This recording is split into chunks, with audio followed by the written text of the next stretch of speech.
So welcome to episode 3 of the Pool of Life podcast. And today I am really fortunate and grateful to be interviewing April Bradbury. Hi. From Synergy Somatics. And a little bit of an introduction about April and our story. So I've known you in some respects. I knew you when you were a teenager, briefly. And then we reconnected back in about 2013 because a friend of yours, Estelle, had Bikram yoga here in Liverpool, and I'd just been living in Indonesia, and I would come back to Liverpool for a year before moving to New Zealand, and I was doing a little bit of work supporting Estelle and Michael in Bikram yoga, and then got reconnected back to you, and then I went my way to New Zealand, and then at that particular time you were working for a solicitors in Liverpool, Moorcrofts, and then your story took a different turn altogether. So we'll talk about all that in the interview. But welcome. Thank you. Thanks for having me. And I didn't realise this was number 3. That's my lucky number. There you go. Yeah. It's a synchronicity for me. But you're someone I've wanted to interview for, well, it was a given that I wanted to interview you because it's interesting how obviously we've gone our particular ways. But like some of the training and the work that you've been doing over the last 10 to 12 years, now we've sort of almost come to a point where there's a sort of an intersection between family constellations work, which is some of the work that I do, and the somatic work that you do, which we'll talk about today, because your story's fascinating and it's rich, and I really want to focus on, as part of the podcast, people in Liverpool and the Liverpool City region are doing amazing work, and I can see how much work that you've done on yourself and how you've developed and the incredible work that you're doing now, and how it fits within the wider sort of scheme of becoming better. Yeah. I want to say becoming better, not just physically, but also emotionally and mentally and psychologically, through the work that you do. Yeah. So, even spiritually. And spiritually as well. Yeah, there's a lot of that aspect to it, isn't there? So there's a holistic aspect to it. Yeah. And you're someone I trust deeply, and that's that's rare. And so I'm looking forward to seeing how this all plays itself out. But I want to start by just getting a sense of like, who is April Bradbury? Like, tell me a little bit about like you and. Who is she? Wow. That's. It's a big question. It is a big question. Yeah. I'm someone, I want to talk about myself in the third person, that feels strange.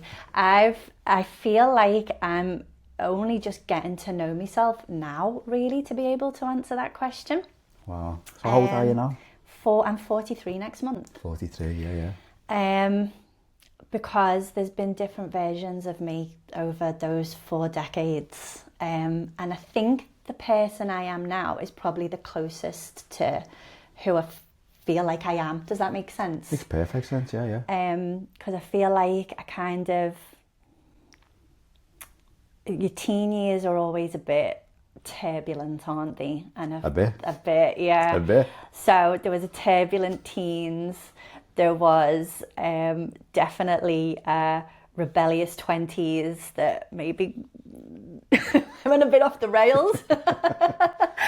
Then the 30s was when I started a family, so that was kind of like a whole new evolution of me again, and I feel like I've settled into all those type parts of me now in my 40s. I'm sure that'll change again next decade, but where I am now, I feel like I've pulled all them bits together and really learned who I am and where I want to be going with all that.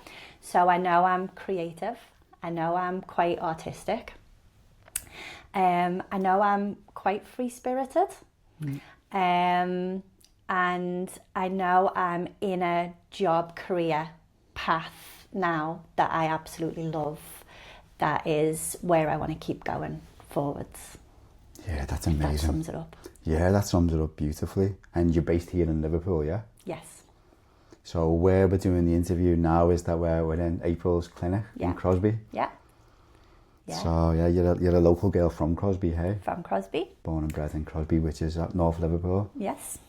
So it's really fascinating that, straight away, we're straight into the deep stuff, is what I love is about like the way you can see how you've evolved and developed in those particular decades, you know, how you've grown and how, you know, now that you're 43, and it's not like 43 is that's normal for everybody where you get to know yourself more. It's because we're verbs, aren't we? We're constantly evolving. We're not a thing. We're an evolving being. Is how I see consistencies around when you become like sort of more 40, that you do tune more into to the deeper part, if you choose to. Not everybody does, but like obviously that's a really important decade, I would say. I think it can go either way. I think in what way? In that, I think if you don't evolve or you don't see any changes over them decade, and you kind of keep going down the same path but going deeper and deeper into it, and it's not necessarily a good one, then 40s and 50s can be a point that brings you to that stopping point where you've really got to stop and reevaluate.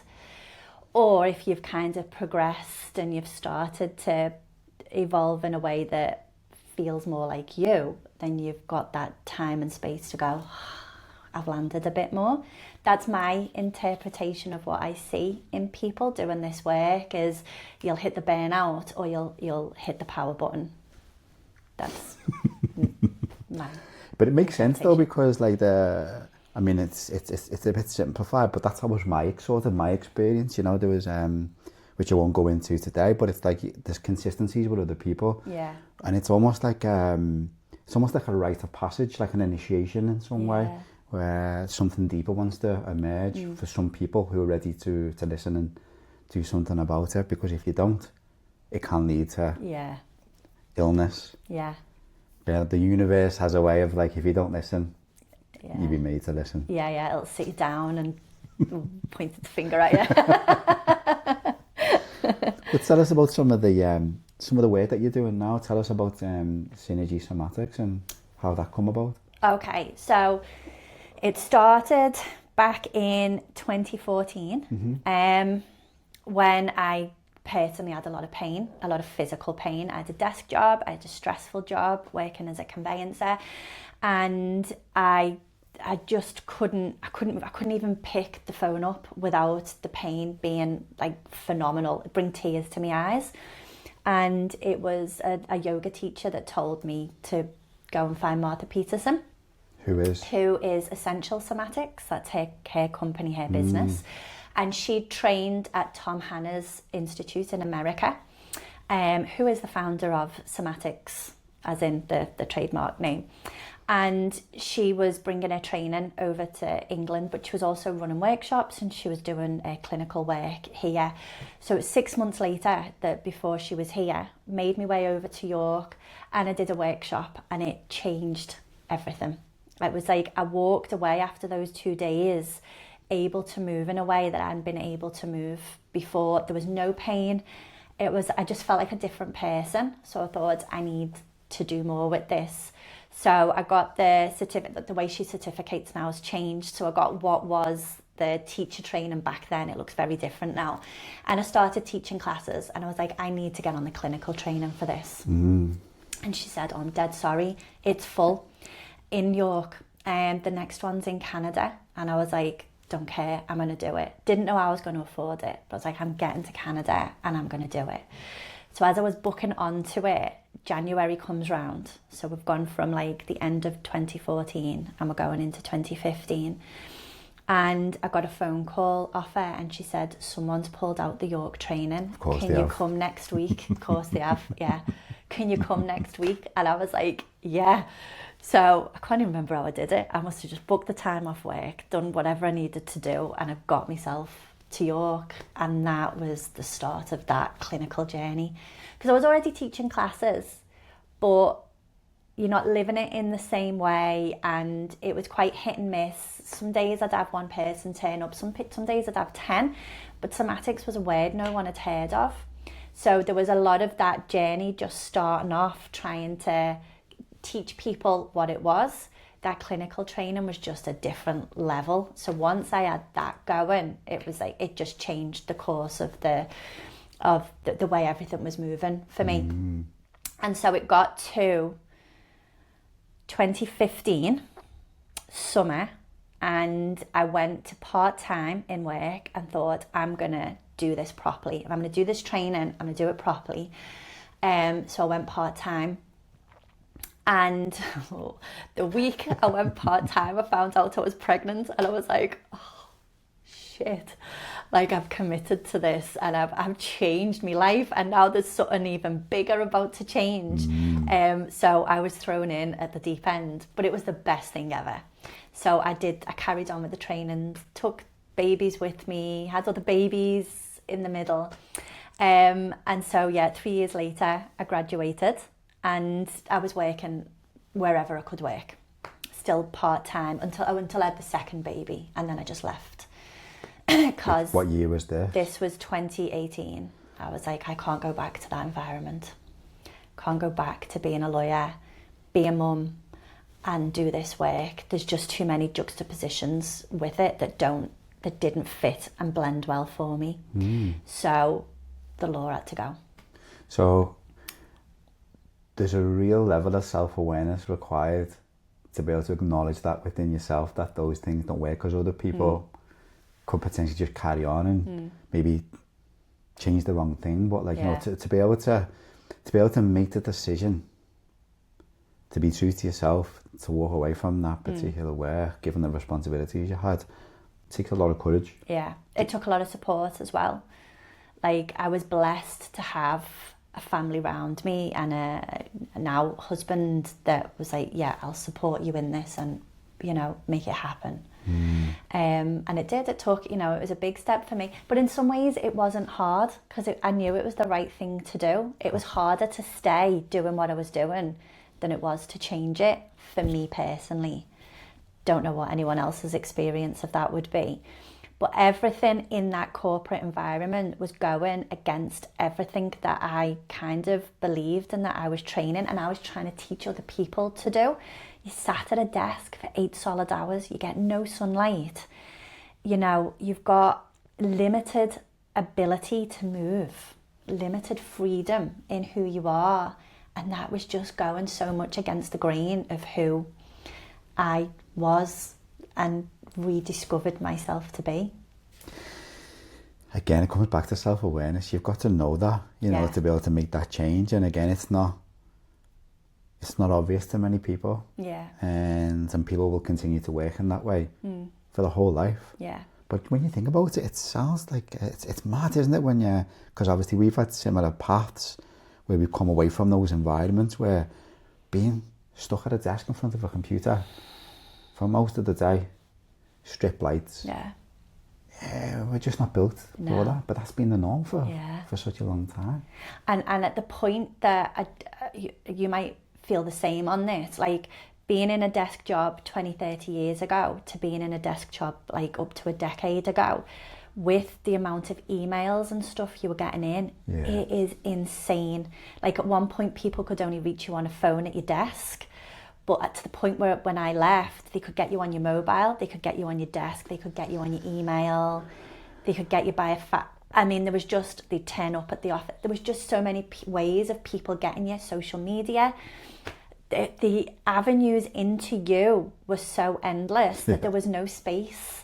And it's just insane. We're not built to have that overwhelming amount of access to each other. I just found that crazy. There's 2 things I want to touch on there because I want to go back to something that you said, and often what happens when I do an interview with someone is that's it and things will flash up. And I also want to talk about what you just touched on there, what it was like, just that initial step where you come away from it completely.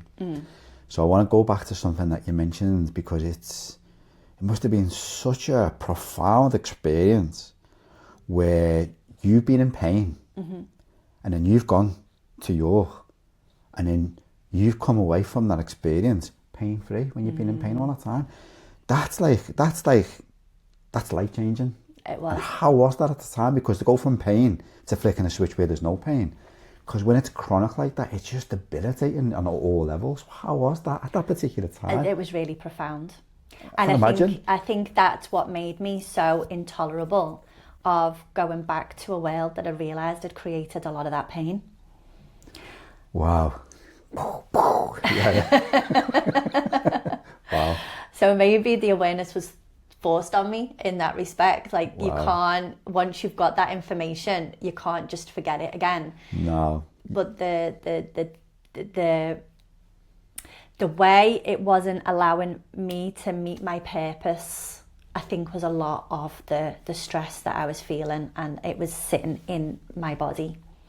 And I knew that I couldn't be the only person out there experiencing that, because I'd spent a fortune as well on every therapy you can imagine. Physio and stuff like traditional, every, whether it was holistic, I had hypnotherapy counselling at one point as well, which was amazing. But it's only going to go so far. If your body's turning up to an environment that it's fighting against, you never, to me, I was never going to be fully, not healed, but I was never going to be fully okay whilst I was constantly, if I was thriving, it would have been different, but I wasn't. And so that was just, it was so profound, and it was just like someone had held this huge mirror up to me, and it was, wow. It was enough to make me go, that's job done here. I can feel like me smile, like it's really powerful what you just shared, because like your body speaks to you. Yeah. Like your body will tell you. Yeah. Yeah, it was screaming. Just literally screaming at me. Yeah. And that's why I'm so passionate about what I do, because well, through my client base, I know I'm not the only person in that position that has got something going on in their life, whether it's current, whether it's the past, that has been an issue, and it needs to be processed, and it needs to be addressed, and it needs to have the mirror held up to it so you can go, I'm going to let that go. And it could just be that you're letting the emotions go. You don't have to go and leave your job. It doesn't have to be that dramatic. But maybe it's relationships, maybe it's friendships, maybe it's where you live. There could be so many things that you don't realise you're just pushing against, and you're getting nowhere. And just to take that step back and let it all fall away and see what it is, what's authentic to you. Wow, that's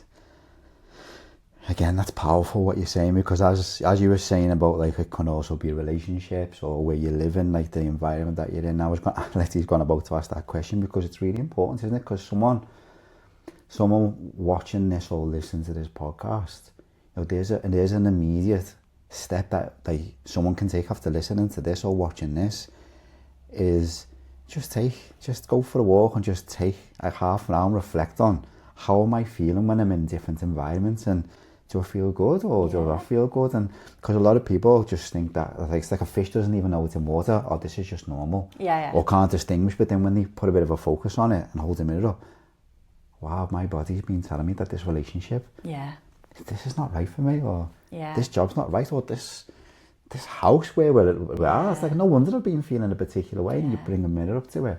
Wow, it's powerful. The fact that you've done something about it. That's the power. Wow. I feel like it can be a privilege to be able to do that as well. Tell me more. It's important to name that. Why? Because if you are someone who doesn't have a great support network around them, or maybe doesn't feel like you've got much of a community, you might not have anyone to rally you or even just cheerlead you to make that change. Or you might have people around you that might actually admonish you for making them changes, so that might make it hard. So I think sometimes change can be a privilege as well, but I suppose it's being able to speak to those parts of your life that might feel like you can't do things because of pushback from somewhere, and being able to maybe see if you can speak to those people or whatever it is to allow that support and that change to happen. There's a book, I don't know if you've read it or if you've ever listened or followed Tara Swart. I know of Tara Swart, my partner, She's a neuroscientist. And she did exactly that, because she was somewhere quite high up in the NHS, but she wasn't happy. And she just made the shift to do a different job, and she was worried about what her family might say to her, because she'd been, you know, really revered for her success in what she'd done. But she even talks about how it was the best thing she ever did, because she's actually built an even better career off the back of it. Is this the lady Tara Swart who's able to speak to her dead husband? Oh, okay. Yeah. Do you know what? I'm going to touch on something because, like, as we continue to talk, there's all these different threads, and it's about, like, thinking about Tara Swart, where she was living a life, a career, a profession that would have been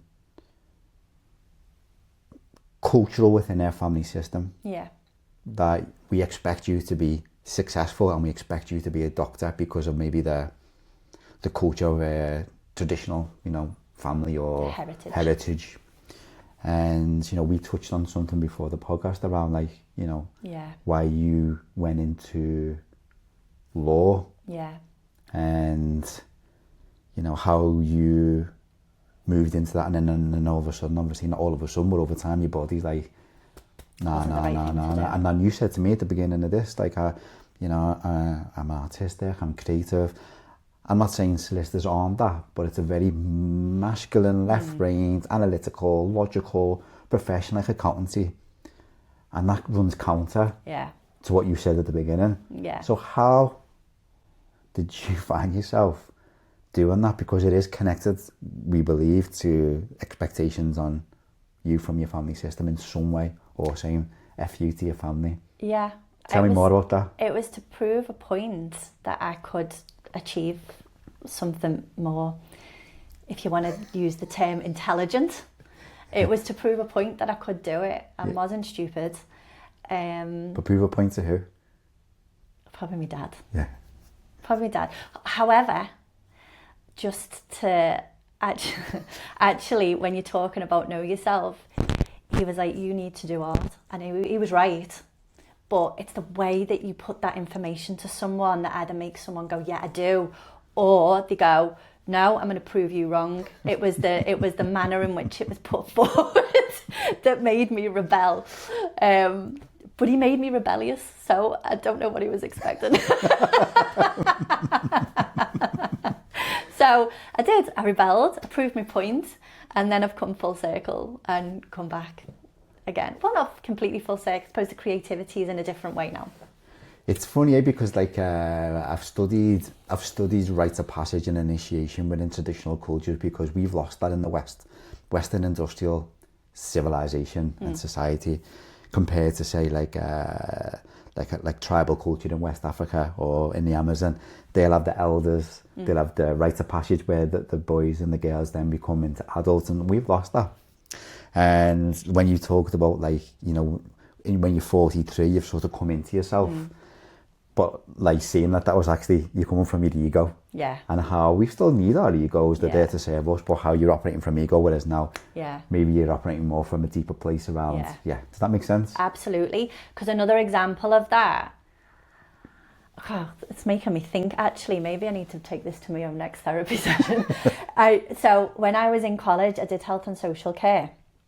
And one of the teachers there was a psychologist. And she was like, I think you should go to university to study psychology. And I was like, I don't want to. I don't know why I was so pushing back when people were advising me. It's really interesting. And I was like, no. But yeah, I've still come full circle back to that, because here I am as an SE therapist now as well, which is working with behaviour and mental health and everything else. But yeah, as soon as someone said, you're good at that, why don't you go and do it? It's like, no, I'm going to do the absolute opposite. And I'm... It's the rebel in you. Nothing to prove. But yeah, it's interesting. It's fascinating, isn't it? Because, like, you know, obviously some of my work is family constellations and looking at, like, the constellation of your family and your family culture and how it shapes you, around how a comment... I mean, you might have said this more than once, but, like, I wasn't there when it was said, but your dad making one comment, I'm sure there was a little bit to it about, like, you're going to be an artist, where there's a rebellion against that can shape 20 years of your life. Or whatever, you know. Yeah, because once you've made a commitment to your education, you kind of feel obliged to see it through to a degree. Maybe because it's been time costly to you, it's been a financial cost to you. Of course. Because you've shaped your lifestyle around it. To some, or your friendship circles around it as well. Have you, it's a bit different maybe for you, because obviously I know you and I know some of your friend circle and you've been friends with some of these people for a long, long time, But in a general sense, have you noticed some of your friendship circle change as you changed compared to where you are now, compared to where you were in your early 20s? Yeah, probably. Have I? Yeah, maybe. I've still got all my original friends though. I feel really lucky that I've got friendship circles that are as kind of curious as me, and people aren't fixed and set in their own little ways. People are quite adaptive and rebellious, yeah, and go with the flow. And they're like, oh, you're doing that thing now, good for you. And they're really supportive, and we do that with each other. So I think it's done its natural structure of there's some friendships that really come together more, and then they ebb away because life happens in the middle, and it makes it more difficult to spend the time with people in the ways that maybe you had once before. But I feel really fortunate that I've still got all of my main friendships intact. Touch wood, as I say that. Yeah, I'm blessed with having curious friends. Well, let's open that up a little bit more, because you said about like the privilege of being able to do some of the things that you've done, because there might be people who are listening and watching to this again, just thinking in a more practical way where they mightn't have that. Yeah. And so what are ways of bringing an awareness to that maybe that it's not in place? And because you talk about, like, you know, you're the sum of the 5 people that are closest to you. Yeah. How you can cultivate or find people like that who can mirror you back to you, because life is constantly mirroring us back to each other. Do you know what I mean?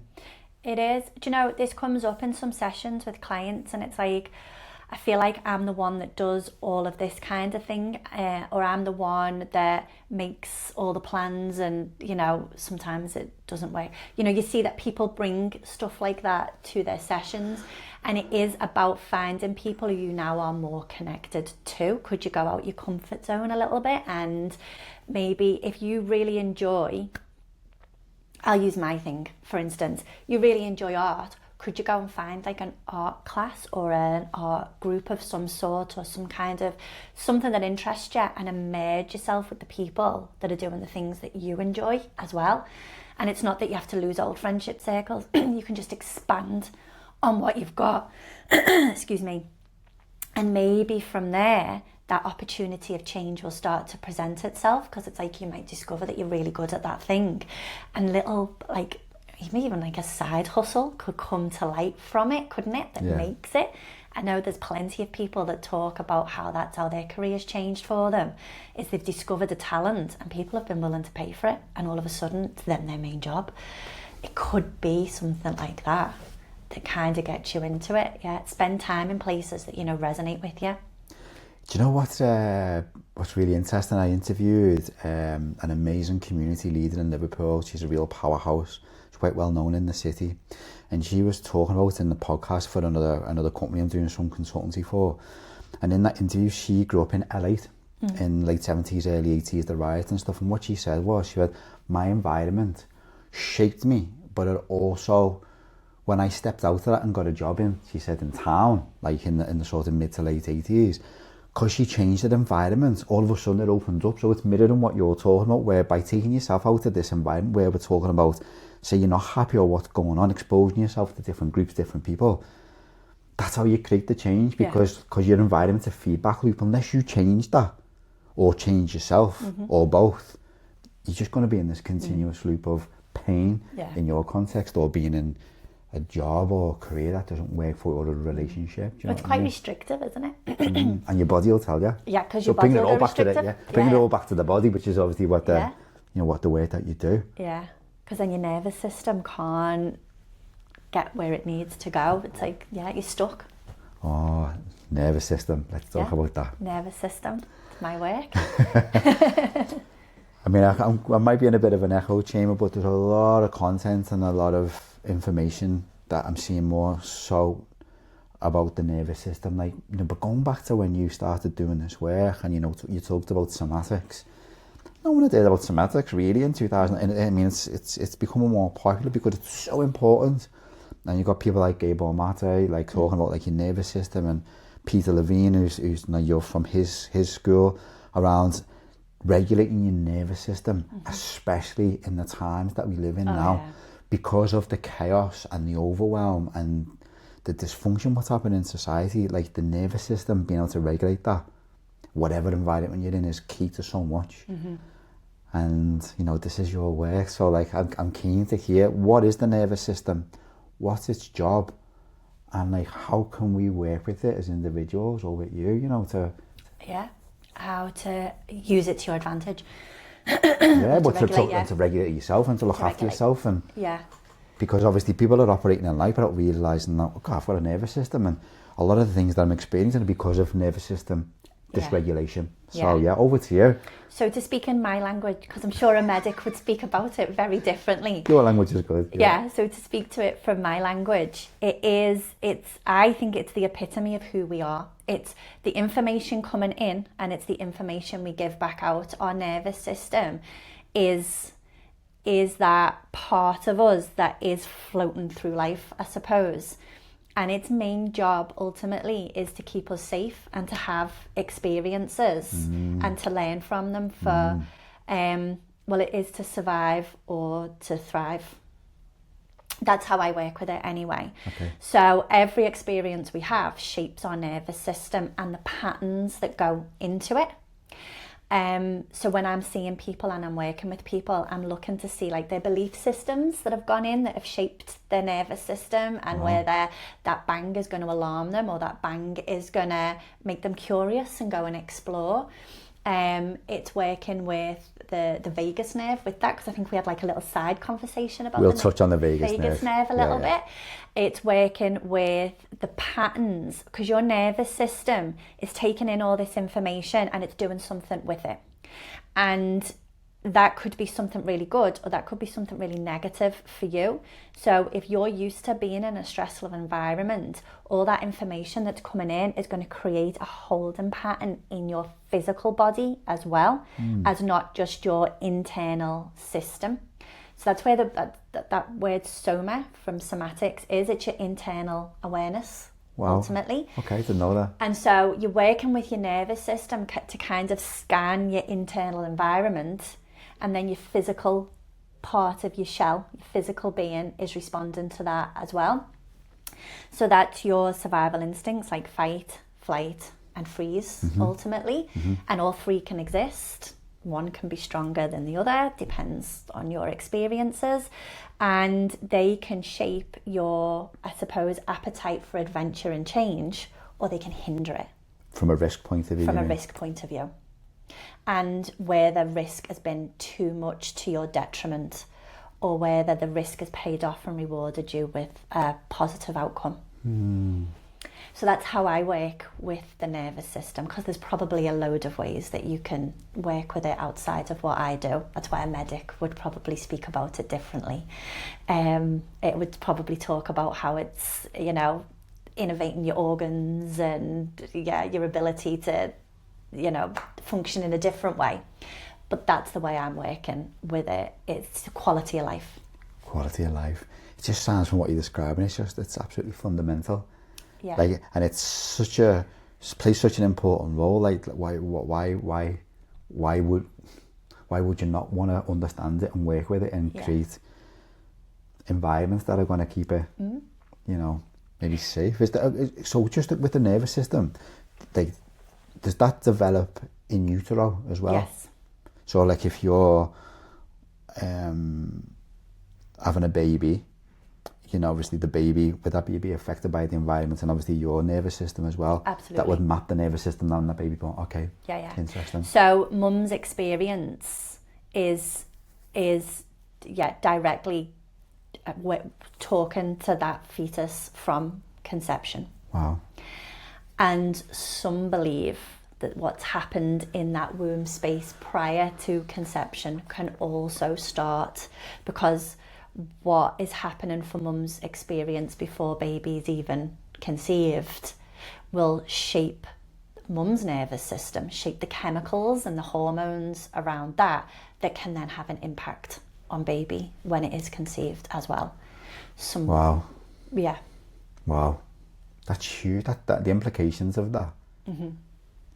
Well, there's your generational trauma. Well, there's That comes back generational to you. trauma. Yeah, but it comes back to my work, because there's a field which you're probably familiar with, called epigenetics. Yeah. And it's how the environment shapes our, obviously, cells, our DNA, our nervous system. So our nervous system, this is just a question for you. It's like, so the reality is that our nervous system, how it is now, in many ways could be shaped by our great grandparents, Yeah. who might have experienced bombing Yeah. in Bootle, in North Liverpool, Yeah. during the Blitz of 1941, and that's Yeah. mapped into where we are now. So how we respond to life is shaped by someone from 3 generations ago. Is that Yeah, like that's is that a thing? Yeah. Yeah. Absolutely. I believe it is, but I'm just curious from your Yeah. perspective. Yeah. Because it can, certain things like stress and trauma, that's what you've just named as trauma, isn't it? If you Yeah. bombing Yeah. it can literally change you on a cellular level. And so what SE works with, so somatic experiencing is my other modality, where we work with a sensing therapy. So that is the Peter Levine work. That can work with you on a cellular level. Oh, you're not going to change that in like 2 sessions, but if you worked with it long term, it can really go deep. You can work with the organs and everything of the body and start to change aspects of you that have possibly been shaped by generations previous. So there's 2 things. So the implications of knowing that that's even a possibility, that like your nervous system can be a consequence of what's happened 3 generations ago. Mm-hmm. But what's also a positive is that it can also be changed. It's malleable. Yes. It's not like it's like that's it, it's fixed and that's it. Your nervous system is set in a very particular way that you're always throughout your life going to respond to certain stimuli in a certain way, because I don't want to sound controversial, but like the Western medical system will give you the pill to manage certain pain, but to not mask it. To mask it. Whereas it's like, okay, well, that's it. You're stuck with that now, and then we're just going to give you pills to manage the pain. Whereas, well, you've been a prime example, especially with the somatic movement as well, is that it can change. Yeah. And with your somatic experiencing, training, which we'll touch on, that it is possible that healing can take place. Yeah. Which gives hope for a lot of people who maybe thought, there's no hope, that's it, I'm stuck with chronic pain. Yeah. And stress. Yeah. Burnout for the rest of my life. My nervous system's fried. Belief patterns that have been passed on that you've got to work hard every day to achieve. Wow, that's something even in of itself. So it's well, that's it, isn't it? You know, if we've been brought up and we don't even realise we've done it, it's just a kind of a conditioning, isn't it? And it's all, I believe it's often coming from a good place to help you grow up to be a responsible adult, or, you know, to do well for yourself or whatever, you know, survive. Yeah. But does those belief patterns evolve with where life is now? Do they work anymore? Because they might have worked in an industrial age, but are they working for this age? See what I mean? I understand, because that's how I subscribe to life. And it's like, again, when you do constellations work, we come into a workshop, you're aware of like certain things, certain sayings, like money is the root of all evil. Yeah, but why? But why? But it's a belief, but we take that on. Yeah. You know, when you talk about you being rebelling against your dad because you're saying about certain things, or there may be certain expectations, like cultural belief systems that are no longer fit for purpose. Yeah, absolutely. But again, that's where I feel lucky, because although I did rebel against, I mean, who doesn't rebel against your parents? I think once they say something, it is like, well, I'm not going to do it. And a little bit like, I don't know, do you want to call it conditioning? I'm not sure. But my dad he grew up in the school system that battered you. And he was always getting the strap or the ruler or whatever. Rebel. So by the time I came to like teen years, it was very much just because your teacher says it, don't listen to them. Question it, question everything, because no disrespect to teachers, his belief from where he was, people are different now, they change careers. But from his perspective, they went to school, they went to university, and they went back into school. Where's their life experience? Like, who are they to tell you what you're going to be? So don't listen. That was always what I was growing up with. So naturally, when I did get told what to do, I was like, no. Why? That's just why what I mean when I say he should have known better, because he taught me to question it, so why tell me what to do? It's interesting because I can resonate with that, you know. It's like, that's definitely how I am. He used to play Pink Floyd to me and say, sing this to your teachers. I never did. How old were you? About 13, 14. Wow. But I did get into trouble a lot for backchat. Which, you know, it is what it is. Pink Floyd were massive in Liverpool. I remember being a kid and everyone being into Pink Floyd, and it's because it's seen as anti-authoritarian. Yeah. Of which, like, because people will be listening to this, not from Liverpool and from overseas, and like Liverpool is a rebellious city. Anti-establishment. It's anti-establishment. The Republic of Liverpool, as some people call it. Yeah. For there's various reasons for that, but like it is in the DNA, in the collective sense of the city. It was the political climate at that time, I think, wasn't it? And just coming out of it, because I was 82. Thatcherism. So so they've just gone to, and my dad was a builder. The managed decline and and everything else. So he used to have to go and work in Germany to earn money at one point. Yeah, good money as well. But, you know, that was the culture and the climate he was coming out of, which was, so there we go. There's the belief system fed into me that you can see from generations, because he was going over to Germany to work to repair all the damage from the war. And there you go. There's, you know, where we're starting to play into the larger picture of everything, and everyone's going to have their own version of that. Wow. So your dad went to Germany? Yeah. As a builder. It's like a Vida Zane pet. Yeah. Scout version. Yeah. A Vida Zane pet, if anyone doesn't know, it was a TV programme in the 80s about a lot of builders. Went over to Germany because that's where the work was. Because it was tough in Liverpool. We won't go into this, but it's another conversation, but it was tough in Liverpool in the 80s. But it's an important thing to know, because when we're coming back to nervous system and somatics and how that shapes us, is the importance of understanding, like, if someone's listening to this, is if you identify as having a dysregulated nervous system, or certain type of stressors, or certain type of environments, or certain type of influences that are affecting you negatively. And again, constellations plays a part in this as well. When we look at like your family system, is what was the environment like that you grew up in, not just in the home, but also what was happening politically, socially. Was it deprived? Was it in decline? Was it the depression? Like, you know, we think about Liverpool, what was happening, it was rough. Yeah. But there's also positives in that, where you become quite resourceful, but like, what's the impacts on those that shape your nervous system the way it is that it is now? Yeah. In some ways, I feel really fortunate that we lived in a really nice area and I went to a relatively good school. So I think I didn't feel any impact of what was possibly going on a bigger scale for the area that I lived in. Yeah. Maybe. Because I never seen myself as posh. And if you met me dad, or I mean, maybe my mum a little, no, I mean, my mum's not posh. If you met them, you wouldn't go, oh, they're like a dead posh family. Not at all. We're a normal working class family. But because of where we lived in Crosby, the first perception is, oh, you're dead posh. But we didn't have, you know, there wasn't excess money. There was nothing like that. I grew up really normal. But I can now, as an adult, stand back and go, compared to some areas, actually, I was probably really privileged and didn't realise it at that time. So maybe in some respects, I'm a little bit shielded from the political climate that was going on then. I don't think I realised it as much. Home climate probably was quite stressful in that enclosed space. We didn't... It was a time when men used to go to work and then go to the pub. And so I didn't really see much of my dad in them times, in that he'd come in, get changed, go out, go to the pub, come back home, have his tea when I was in bed. He's a man of his time. He's a man of his time, that's exactly it. But that puts a lot of stress on the parent that's staying at home.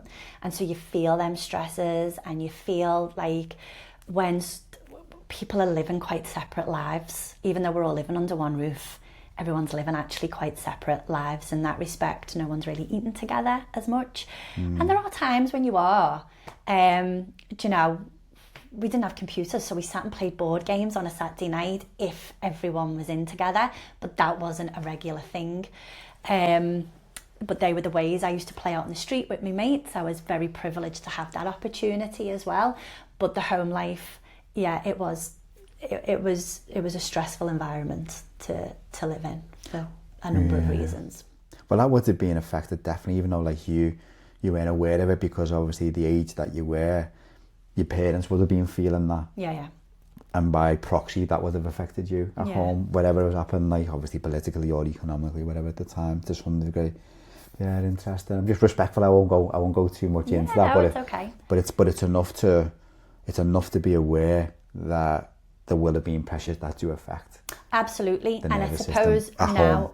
now sitting here at this age with the understanding that I've got, that nervous system dysregulation started to show up in those teen years with panic attacks. But no one knew anything about them at the time. And I'd go into school and I'd say, like, if I wouldn't be able to breathe. And the teacher would go to me, "Oh, you're having a bit of a panic attack?" And I'd be like, I've got nothing to panic over. I don't know why, I'm just walking to school. And she'd go, "Oh, just sit in the library and read the Bible, miss your first lesson." And it was like, that's really the Bible sorts everything. Yeah. That's a really random way to deal with it. Just leave her on her own with the Bible.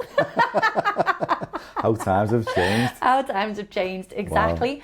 But I can look back on that and go, that's where that, and I can track it through to 20s and see how I found exercise as a way of being able to self-regulate.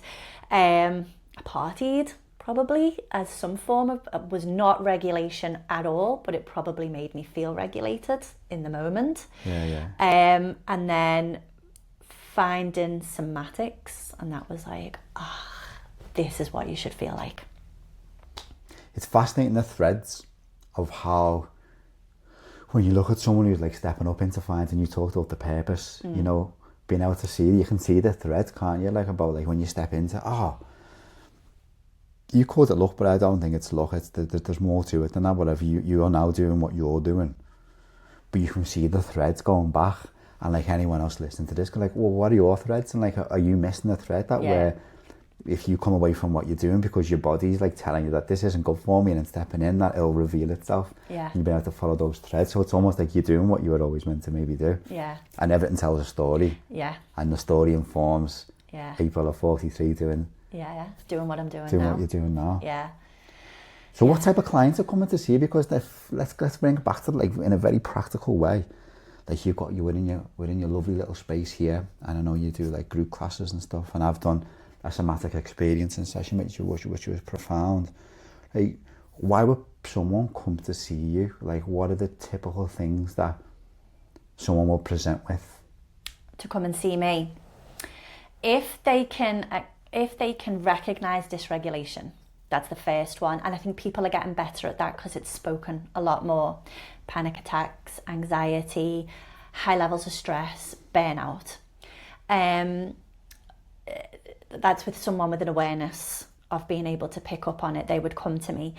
But also people that are injured, people that are struggling with, like, they used to be able to do all kinds of physical things and now they can't because their body's just so tense. And that doesn't have to be from stress, that can just be from a repetitive pattern of movement and work or training.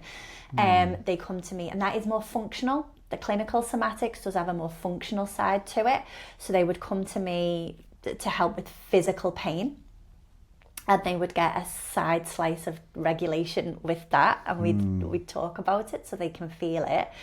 I get people that know they've got trauma and they turn up for the SE for that, and we can combine movement with it because they could be holding that trauma. Rather than going into the story, they might not be able to talk about it, but they can feel it in them. So we go into the movement and into the sensations of the body and allow incomplete responses to be completed, like, I don't know, escape, run, fight. Breakthrough freeze, functional freeze as well. It's kind of holding you in a space. And I teach people how to move through them things. The thing with SE, so with the clinical somatics, that can be a bit more like, okay, you've got back pain, we can work with that back pain, and we can probably get over some of it in 3 to 5, maybe 6 sessions, depending on what's going on. And what would be typically the frequency of those? Would they come every week, or would you allow some of the work to happen from one session and come back in 3 or 4 weeks? Like, how does that look? Yeah, I think bi-weekly to 3-weekly is the sweet spot. Nice. Yeah, because otherwise old patterns kick back in, or you haven't had enough time to really absorb what you've just done the week before. So you want a little bit of space between them. With SE, with more trauma work, it is longer. Your nervous system, like we've just said, it started developing the womb. It may have picked up patterns before the womb. And so I don't know how far back people's stuff is going to go. So you're not going to heal it in 6 sessions necessarily. It's a journey, no? It's a journey, yeah. For me, I think I'll do it forever. But not everyone wants to do that. Some people want to, go, well, I don't want to be in therapy for the rest of my life, but I don't think of it as that traditional therapy that you go and lie on a couch and just tell someone all your stresses. It's more than that. It's going deeper, and it's taking you to your next phase of life, I think. So that's why it'll always be there for me, because life is turbulent and it isn't linear. But I think it's really important to highlight that SE, it does take longer to get where maybe you want to go, depending on how many layers there are to uncover under that. But the effects of, once you start to see the benefits of processing stuck trauma, your nervous system obviously being on alert, and then being able to really sort of settle that in, the results are profound. Yeah. And it's almost like it's a non-negotiable to work on that, I believe, to do the work on the nervous system, because it is so fundamental. And how you might not be living your true purpose in life, because your nervous system, anytime you take a little bit of risk or put yourself in a situation that might give you the opportunity to step into something more genuine or authentic, it's like, no, you start to get stressed and you backtrack. And revert back. Does that make sense? Yeah, absolutely. Is that consistent? Yeah. It's consistent, and it is actually a really good analogy of what both clinical work and somatic experience and work does. It's like you're living in this constriction, whether it's physical with your tension or whether it's emotional, because you're in a bit of freeze or you're a little bit scared of stepping out your comfort zone. So you're kind of working with that and squeezing it a little bit more to then allow space and breath, and then you squeeze into it a little bit more, and as you come back out, it allows a bit more space and breath. So that makes the muscle a longer muscle and more elastic to work with, or it makes your nervous system able to hold more capacity, more resilience, more space to actually, if something is stressful, you're not going to melt down. You can actually go, do you know what, I've got this, I can do this. So what you've just said is exactly what happens with the work. You squeeze in tight, and then it's like you've let the top button off your pants when you've had a big meal. You let it all. It goes back to what you were saying before. That's why I asked the question, because I almost felt it in my body, like when you went to York and then you come out and sort of related, but like you were able to have a clear difference between nervous system chronic dysregulation, which a lot of people in, to then feeling what it's like to be it's like, oh my god, like for the last 20 years, like I've been like on edge and to feel what it's like to be not. It's like it's and I don't think you can understand that until you actually feel it. No, you've got to feel it. You've got to feel it. Yeah, and it can be scary. Like, I have so much respect for every client that turns up here, because it can be really scary. In what way? In that, like, they're here to really make a difference to their own life. And I think it takes a certain level of bravery, because not everyone can do it. Not everyone can come here knowing they're going to have to sit with discomfort and work through it and actually speak to it in order to come through the other side. I feel like you know, we live in a time where we're trying to find loopholes around and over and under everything, like all these hacks. I think you just need to go into it and out the other side. That is the best way. Simple in theory, but like it's a whole other situation in practice, because it is, and it can be scary.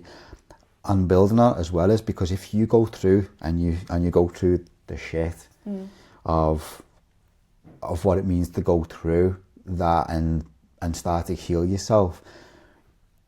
I don't know whether you found this with your clients, is that when you come out the other side and you maybe experience it yourself, you've got to make changes in your life. Oh, yeah. And people don't want to change. It's almost like their identity is wrapped up in a certain way of being. But then when you start to do somatic experiencing work, where you're changing your nervous system, and then once you start to settle your nervous system, you start to see patterns and behaviours of people around you who've been in your environment, or the environment, you're like, whoa, no wonder I'm like the way that I'm like, now it's got to change, but people don't want to change. No.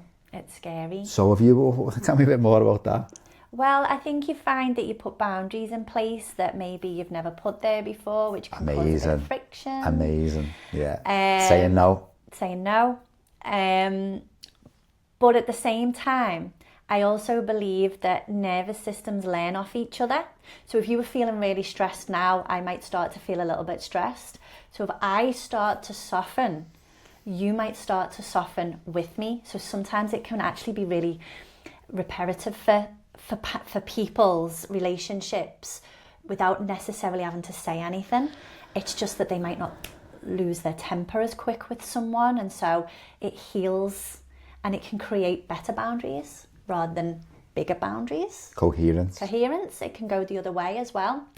But if that other person isn't going to change, you know, then you might not be able to tolerate them, and you just have to go, right, I'm putting a boundary in here. I'm not, you know, I'm coming out of the situation. I'm coming out of it, yeah. That person, I'm not going to cut them out, but maybe I spend an hour with them instead of 2 next time I see them. Just ways that make it easier for you, because you might not feel like you're ready to have a conversation with stuff like that or around stuff like that yet. But yeah, there'll be something in you that kind of goes, and it pulls back. But that's where the nervous system work, I think, is amazing, because it can change you enough that it changes everyone around you as well. It has a ripple effect.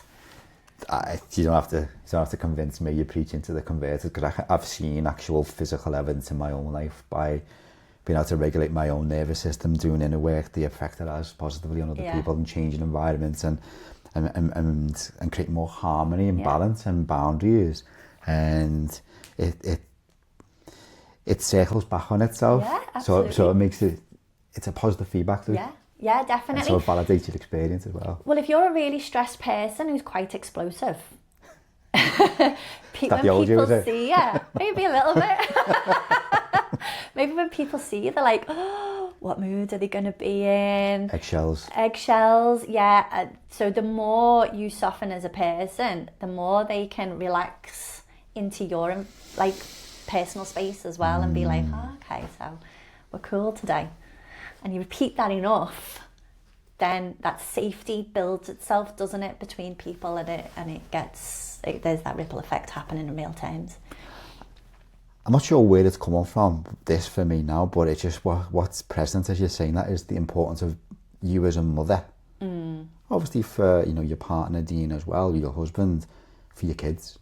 Yeah. And how nervous system regulation and mapping that, and you being able to regulate your own nervous system, being in a very intimate environment with your kids at home, for them to be able to regulate their own nervous system from you. Yeah. But seeing the consequences of like other households where maybe that's not the case, where it's a highly volatile home environment, and the effects of that when them kids then become adults. Yeah. You can see then how that intergenerational ripple happens. So it's almost like a form of activism. Yeah. Form of rebelliousness, to be able to regulate your nervous system in a dysregulated world, which is what we're in now. Yeah. Oh, yeah, that feels important. And there's the regulation. Yeah. So it's a revolutionary act to regulate your nervous system, because if you can regulate your nervous system, and other people do, it's like a ripple effect. And I'm not saying it'll stop wars, but maybe it would stop wars. But maybe it could. Maybe it could. Maybe it would stop people behaving so passively over things that need more action, because it might help them. People, so this maybe is going the other way. People can be scared of conflict. Maybe people actually need to step up and go, no, that's not right, but be regulated as they do it, and not, you know, spin off into loads of anger or spin off into shutdown because they go, oh my God, I've said something and now, or I don't know if I'm comfortable with that. You know, it can have a lot of positive outcomes for that. It could be more peaceful, but it could also be more boundary. People don't stand for what, I don't know, like I just feel like we don't take a stand over stuff like maybe we used to.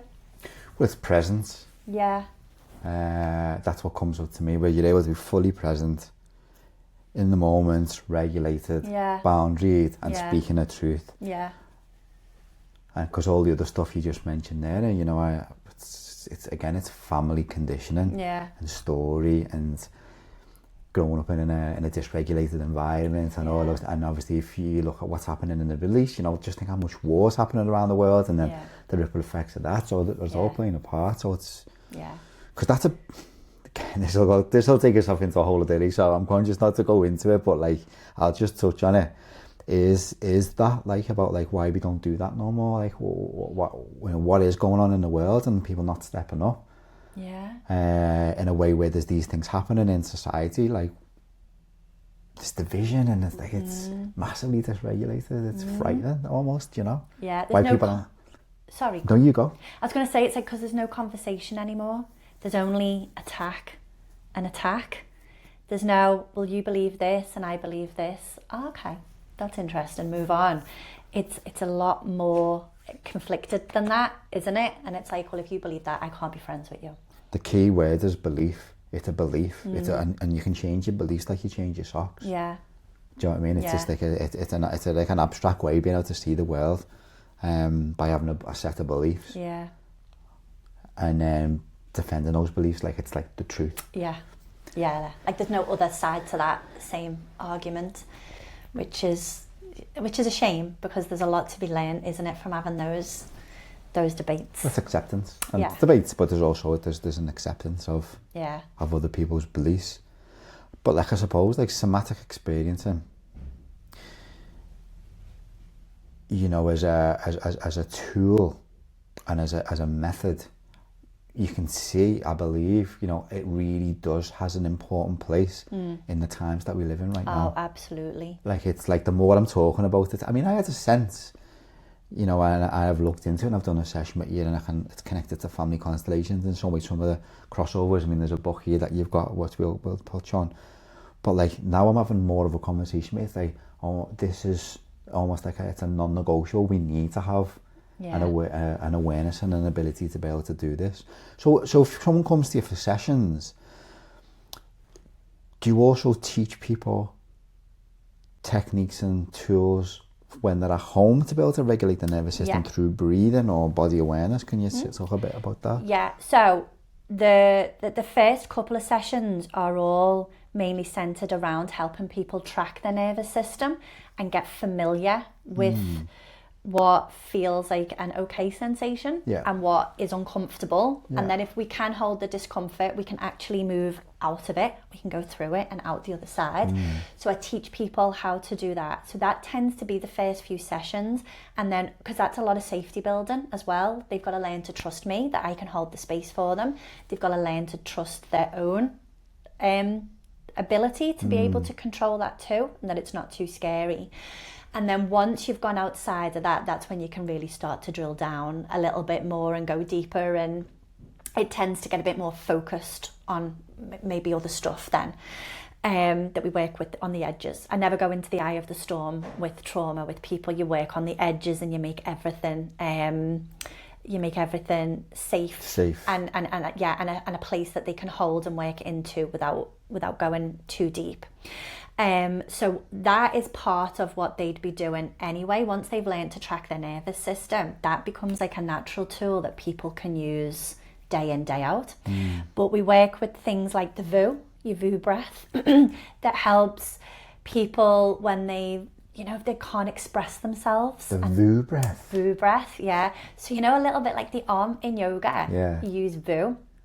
And if you read some of Peter's books, I think it's got tribal roots. Peter Levine. Yeah. It's got tribal roots to it and maybe shamanic roots to it, where that's what they use to, because it's like a vibration that comes from the throat down to the tummy. It might only be tiny, but it's a vibration nonetheless. Makes total sense. It regulates your nervous system by working with the vagus nerve. I was going to say, it gives vagal tone. It is exactly that.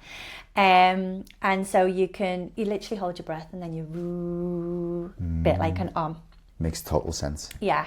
And you can use it to raw with as well, to use the jaw, just in case there's some fight energy, anger, you know, expressions that you've not been able, you know, if you've got like a suppressed anger, you've never been able to show it, you can work with it that way. I've recorded a little audio for people, so when that they're experiencing maybe a little bit of overwhelm or they know they're dysregulated, there's like a 7 or 8 minute audio that they can put on and find that space and capacity in their nervous system again. Wow. So they could do that in the car, they could do it at bedtime, they could go and find a room at work if they need to. I'm sure everyone's got 7 minutes, pretend to go to the toilet, put it on, find the regulation. So there's lots of ways of trying to teach tools to people. But in a way, the tracking the nervous system's the best one, because I don't want people to feel like forever and a day they're going to need this huge toolbox and they have to live their life this certain way in order to be regulated.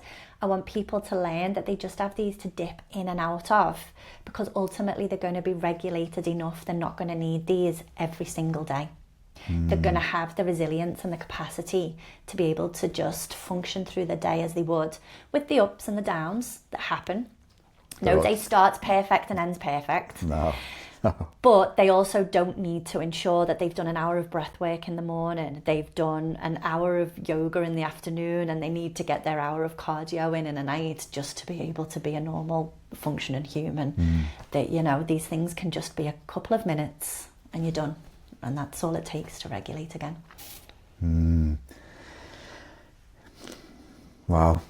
So the vagal nerve, or the vagus nerve, Vagus nerve. I said vagal tone with the VU, but the vagus nerve. We're going to start to bring this to a close, but there's a couple of key things I want to touch on, because the vagus nerve. Yeah. What role did that play? Because that's a really fascinating way of being able to, again, to regulate as well, by being able to use it and like doing a sound through your mouth. Yeah. Can create a vibration that settles, because it's connected all the way through the body, like a wandering nerve that goes all the way through. Yeah, it goes all the way through to the base of the spine, I believe, right down. So it like innervates certain things. Again, medically, it's probably got bigger functions than what just I work with.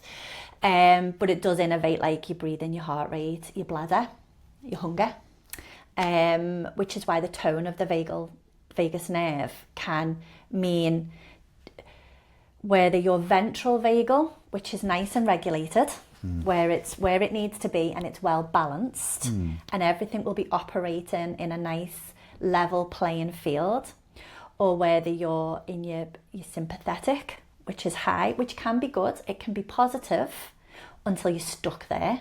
And that's getting you ready for action, which is running, fighting. There's your fight flight. It's brilliant if you do want to go on a run, or you're going to do a marathon, or you're chasing and you're playing, but if you're stuck up there, then your anxiety is going to start to kick in. Or you could be more dorsal vagal, which is going to drop you down. We need the parasympathetic to fall asleep and relax, but once you're in a more dorsal vagal activated state, you're low mood, you might be veering towards depression, shut down, freeze, and that can mean that you don't have an appetite. It can mean that you might not go to the toilet properly, whereas in the other end of the state, you might be running the toilet every 2 minutes, and you might be, you know, your hunger might be different. You might be really hungry all the time. So that vagus nerve is indicating to your body all the time, are we running away, or are we freezing, or are we all right? So being in that ventral place of well balanced is where we always want to bring the sessions to be, or to encourage them to be that way. Sometimes, you know, we need to be more activated. I need people, if they're on the floor, I need them to feel their heart rate getting higher. I need them to feel more stimulated and a bit more activated, because they're so low, they're not getting that feedback in their body. And then if they're up, we need to bring them down. So it's moderation and balance, moderation isn't it? and balance, that's exactly it. But humming is enough. You know, if you feel a bit self-conscious, just hum as you work. And that can be like a really good stimulation for your vagus nerve as well. Isn't cold water as well? You splash cold water on your face, or I don't mean going swim in the sea in the winter for like 15 minutes, but like just splashing cold water can help like regulate. Well, I suppose it's breaking a pattern, isn't it? Okay. If you're numbed out a little bit, it's bringing on an extra sensory feedback. So warmth can help, cold can help, but warmth could. If you're a little bit in a freeze state, you might find people are always struggling to get warm. So grab yourself a hot water bottle and move. It's recognising the states in the first place to be able to move through them and notice them. But it is fascinating because you can feel it as well. When I'm working with people, I can feel it. And it's like, my heart rate's sped up. Is that me or is that you? And they go, no, it's pounding out my chest. And it's like, wow, I can feel it. Wow. So that's like as a practitioner, because I see this through my constellations training and being able to attune to a client. Like I'm starting to take on, not take on is the wrong word, but I'm able to mirror in my nervous system, their nervous system.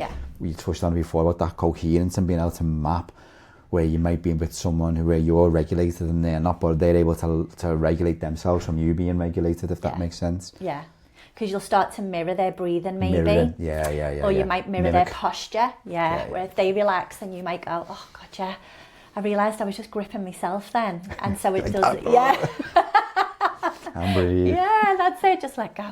Drop the shoulders.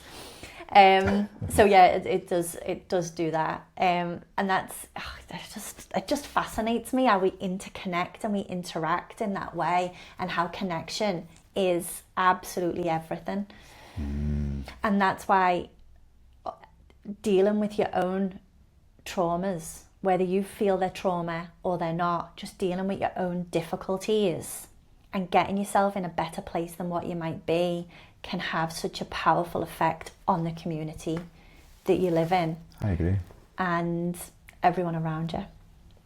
So when you're seeing all that discord, I wonder what would happen if one person went and regulated themselves and came back. But it starts and ends with us. Yeah. I mean, you can change an environment where, okay, you might have nervous system, you're dysregulated, or you're chronic stress, but then, you know, you go and spend 2 weeks on a beach, which helps, but it doesn't solve the problem. No. When you go back into another environment, you're triggered again. So doing the work on yourself, no matter what environment, and you're able to regulate yourself is profound for that reason. It is. It's the best thing I ever did. The best thing you ever did? The best thing I Apart from having kids and marrying Dean. Of course, yeah. But it's made it possible to have them things and enjoy them. Yeah. So in that respect, sorry kids, sorry you are there on the list. But you know, you've got to put your own oxygen mask on first. Oh, it's funny that you say that, you know, because this morning I was like, okay, well, the interview and stuff today, and thinking about like nervous system and different things, like the importance of you needing to do the work on you, you know, and like putting the oxygen mask on. It's really true. It is. In some ways, sorry if we're not going on too long, in some ways, this is my personal little held belief I have at the moment, is because we often think of a person's soul as like this smoky spirit. But if you could put it into a physical form, I think it's your nervous system. I think whilst you're alive and you're in a shell, your nervous system's the closest thing you're getting to your soul. That's my what a statement to make. Just as we're starting to bring it to this is a whole other, that's even the podcast now. Sorry. Just on that thing alone. Without assuming I can get a sense of where you're coming from with that. I'm not going to dig into it because that's a big statement you just made. And that's my held belief. I'm not saying I anyone appreciate else's. I appreciate that's your belief, but as a way being able to, I mean, there's all other different faculties like we've got beyond the 5 sentence where this information could be coming through from a higher place that, you know, we're starting to realise more from science, you know, telepathy and all kinds of different things, and there's information coming in, and it's almost like the medium that, like, it's your essence. Soul, your essence, it moves through and moves back. It doesn't stop just within the body. It ripples out into the body, but I believe it goes. Wow, we're getting in a bit. I know. Sorry, I've gone deep. We'll have to do another podcast. It's really difficult to do that way. That we're not getting a little bit spiritual about it, isn't it? So I won't say any more. Bringing it back to the practical. Your clinic here, the work that you do, how can people find you? Now, I will put your website and your socials in the show notes, but like how can people find you and engage with you? Okay, so website is open. It's got a little chat box in there, and I'll always respond ASAP. Awesome. And my phone number's on there as well, so people can contact me for a chat if they need to. Email is there. I'm on Instagram. Yeah. I do classes on Zoom and in person next door in the dance studio here. In Crosby? In Crosby, yeah. So if you want just a bit of movement and you want to work with your stress levels, but you don't want to go too deep, then that's there just to help manage pain. It's got a gorgeous community as well. Everyone that comes to them classes is so lovely. I work one-to-one with people in this clinic, so via the website, via Instagram, via Facebook, however it is you want to contact me, you can work with me here. Cool. But for anyone that isn't local, I can work with you online as well. Wow. So, and I can adapt. We had to adapt clinical work in COVID. Mm-hmm. So it is possible to work online with that as well. SE, there's no practitioners that I could get hold of close by that I could attend. So most of my SE therapy has predominantly been online, and it is just as powerful as it is in person. So I shouldn't don't let anyone be put off by doing it online, because it is just as effective. Yeah, I can see why. Yeah. And I'm also now a faculty member for Martha. So I do her teacher trainings with Essential Somatics. In York? Anyone in York. So if anyone wants to learn it, I'm there on that team as well. So people can come and train in this. Oh, amazing. From a clinical perspective, I'm not on the SE trainings yet.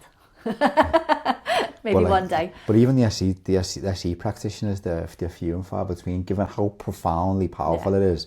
There's not many somatic experience and practitioners out there. It's So to have someone like you around, like, is just a really big opportunity to get access to those teachings in person. Yeah. No, I when I found out that you were doing the training with Peter Levine, and so there's a book that he wrote.